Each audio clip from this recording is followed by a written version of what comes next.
యేసుక్రీస్తు శ్రేష్టమైన ఉన్నతమైన నామంలో అందరికీ వందనాలండి.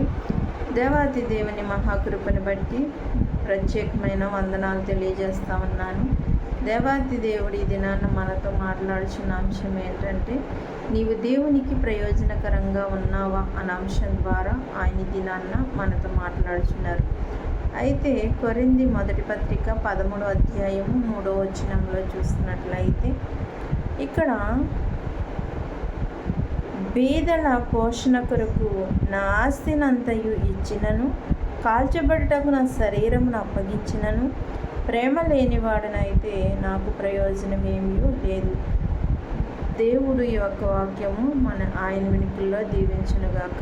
ఆమెన్. ప్రార్థన. మహోన్నతుడ, మహిమగల రాజా, నీకు వందనాలు, స్తోత్రాలు. ఈ దినాన్న మేము నాయనా నీకు ప్రయోజనకరంగా ఉన్నామా లేదా అని మమ్మల్ని మేము పరీక్షించుకునే వారిగా సహాయం దయచేయండి. లేఖనం ద్వారా మీరు స్పష్టంగా మాతో మాట్లాడమని, నీ కృప చూపించమని చిన్న ప్రార్థన, దేని ప్రార్థన సన్నిధానం చేర్చుకోండి. నజరేస్తున్నతనాలు నడిచిన తండ్రి. ఆమె. ఇక్కడ దేవాది దేవుడు ఏం మాట్లాడుచున్నారండి? దేవునికి మనం ప్రయోజనకరంగా ఉన్నామా లేదా అని ఆయన మాట్లాడుచున్నారు. దేవునికి మన ప్రయోజనకరంగా ఉండాలంటే మనలో ఏముండాలండి? ప్రేమ ఉండాలంట. ప్రేమ అనేది చాలా ప్రాముఖ్యమైనదని దేవుని వాక్యం ద్వారా ఆయన స్పష్టం చేయడం అనేది మనం చూస్తాం. అయితే మరి ఒక ధనవంతుడు ఉన్నాడండి. ఆ ధనవంతుడు చాలా సంపద కలిగి ఉన్నాడు. ఏం చేశాడంటే ఆ ధనవంతుడు తన ఆస్తినంతని అమ్మేసి బేదల కొరకు మరి ఇచ్చాడు అనుకుందాం. అయితే అవి ఇచ్చిన వ్యక్తి ఎలాగివ్వాలండి? ప్రేమ కలిగి ఇవ్వాలంట. ప్రేమతో కాకుండా మరి అందరూ గౌరవించాలనో లేకపోతే మంచి పేరు రావాలనో దేని కొరకు కనుక మరి అతను ఇచ్చినట్లయితే ఎటువంటి ప్రయోజనము లేదని మరి దేవుని వాక్యం సెలవిస్తుంది. అంటే మనం దేవునికి ఇచ్చినప్పుడు ఎలాగ ఇవ్వాలండి? ప్రేమ కలిగి ఇవ్వాలని దేవుని వాక్యము సెలవిస్తూ ఉంది. అయితే మరి కాల్చబడుటకు శరీరం నాకు అప్పగించినను మరి ప్రేమ లేకపోతే ఎటువంటి ప్రయోజనం లేదని దేవుని వాక్యం సెలవిస్తుంది. దేవునికి మన ప్రయోజనకరంగా జీవించాలంటే మనలో ఏముండాలండి? ప్రేమ ఉండాలి. మరి బీదల పట్ల ప్రేమ కలిగి మనము వారికి సహాయం చేసే వారికి ఇవ్వాలి. ఎవరో చెప్పారు, ఎవరో చేయమన్నారని కాదండి. మన హృదయంలో నుంచి మనం ప్రేరేపింపబడి ప్రేమ కలిగి వాళ్ళకి ప్రేమగా మనం ఇచ్చేవారికి ఉండాలి. చాలామంది దిక్కుతోచిన స్థితిలో ఉండేవారిని మనం చూస్తూ ఉంటాం కదండి. వారికి మనము మరి సహాయం చేసేవారిగా ఉండాలి. ఎలా చేయాలండి? ప్రేమతో చేయాలి.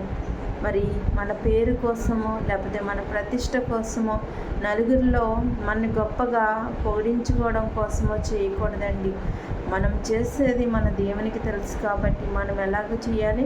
ప్రేమ కలిగి చేయాలి.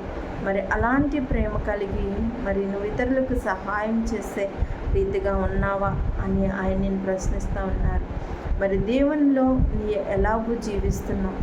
దేవునికి ఏ విధంగా ప్రయోజనకరంగా ఉన్నావా అనేది పరీక్షించుకోవాలండి.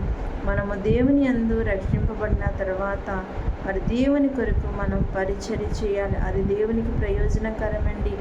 ఏదైనా కూడా మరి ఒక మందిరంలో ఆ యొక్క మందిరంని శుభ్రం చేయడం కానివ్వండి, మందిరంలో కుర్చీలు వేయడం కానివ్వండి, మందిర పనులు ఏదైనా కూడా దేవుని పరిచర్యతో సమానమేనండి. వాక్య పరిచర్య కాదు. మరి దేవుని మందిరాన్ని శుభ్రం చేయడం కూడా దేవుని యొక్క పరిచర్యయే. మరి వాయిద్యంలో వాయించడం కానివ్వండి, వాక్యం చదవడం కానివ్వండి, పాటలు పాడడం కానివ్వండి, మరి ప్రార్థించడం ఎంత దేవుని యొక్క పరిచర్య కదా.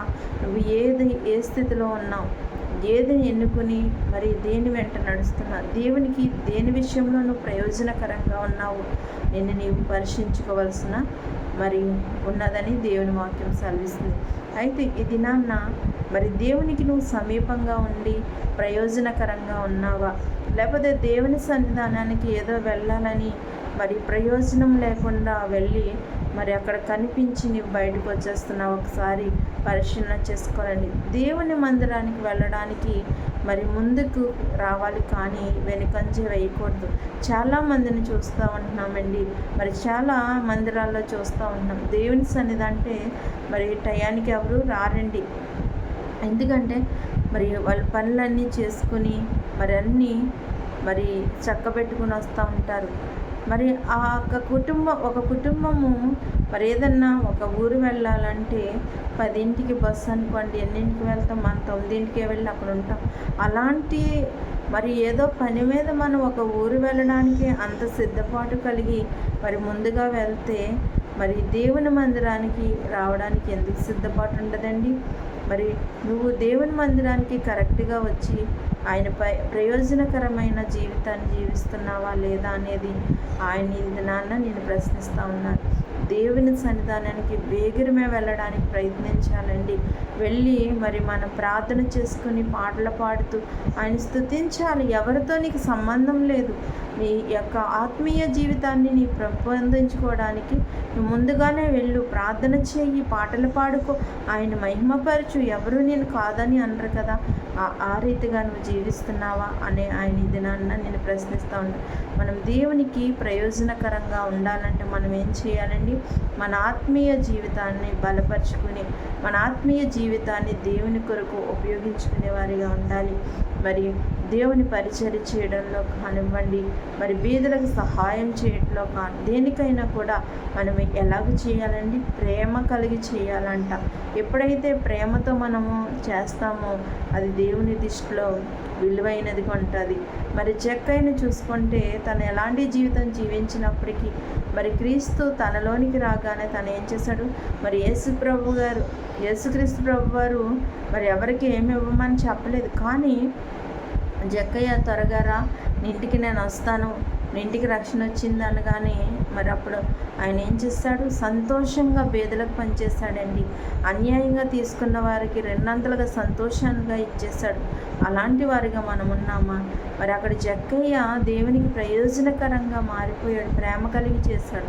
మనము కూడా మన యొక్క జీవితంలో దేవుని కొరకు ఏది చేసినా అది ఆయనకి ప్రయోజనకరంగా ఉండేదిగా మనం చెయ్యాలి. అలాంటి రీతిగా జీవించడానికి పరిశుద్ధాత్మక వాక్యము ప్రతి ఒక్కరి జీవితంలో ఫలింపచేయనుగాక. ఆమేన్. ప్రార్థన. మహోన్నతుడా, మహిమగల రాజా, నీకు వందనాలు తండ్రి. నీకు ప్రయోజనకరంగా మేము జీవించాలంటే ఏ విధంగా జీవించాలి అనేది నేర్చుకోవడానికి చూపించండి. ప్రేమ కలిగి జీవించేవారుగా నైనా ఎవరికి ఏది చేసినప్పటికీ నైనా అది ప్రేమతో చేసేవారుగా సహాయం దయచేయండి. ఈ పరిచర్యలో కూడా నాయన ప్రభు మేము నమ్మకంగా ఉండడానికి చూపించమని ఒక చిన్న ప్రార్థన ఏర్పడి సంతానం చేర్చుకోమని నజరేయుని యేసు నామములో అడుగుచున్నాను తండ్రి. ఆమేన్. అందరికీ వందనాలండి.